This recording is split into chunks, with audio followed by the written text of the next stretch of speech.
How effective were ARVN elite units in Vietnam? Imagine a force that was highly trained, quick to respond, and often on the front lines of some of the fiercest battles. That was the role of the elite units of the Army of the Republic of Vietnam during the Vietnam War.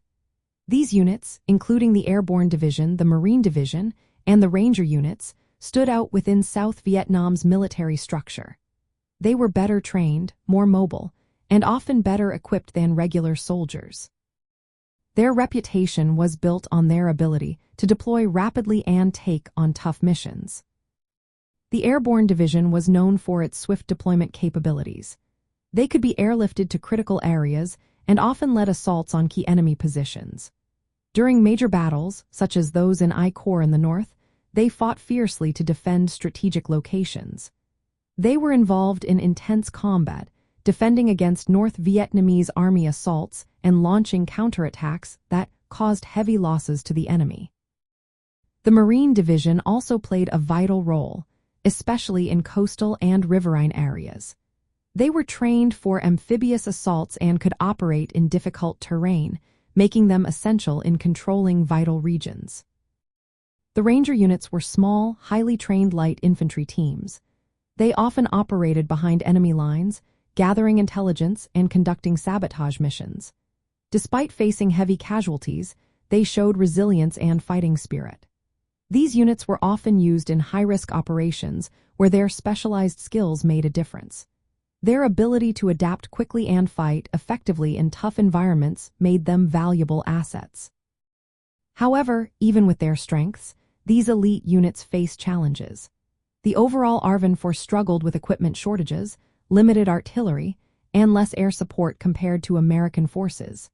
These limitations affected their ability to sustain prolonged operations. Leadership issues and political interference also sometimes hampered their effectiveness. Morale could be affected by these systemic problems, which sometimes impacted unit cohesion. The political and social environment added another layer of complexity. Elite units were involved in operations that aimed to control rural populations, which sometimes alienated local communities. Programs like the Strategic Hamlet Program, meant to isolate Viet Cong influence, often caused resentment among villagers, making counterinsurgency efforts harder for elite units. Despite these hurdles, when well-led and properly supported, ARVN elite units proved their worth. During the 1968 Tet Offensive, they played a key role in retaking Hue City, showing they could handle urban combat effectively.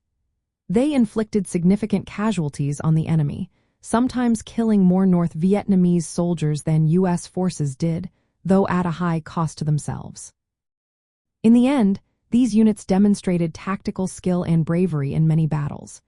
Their success was often limited by systemic issues beyond their control.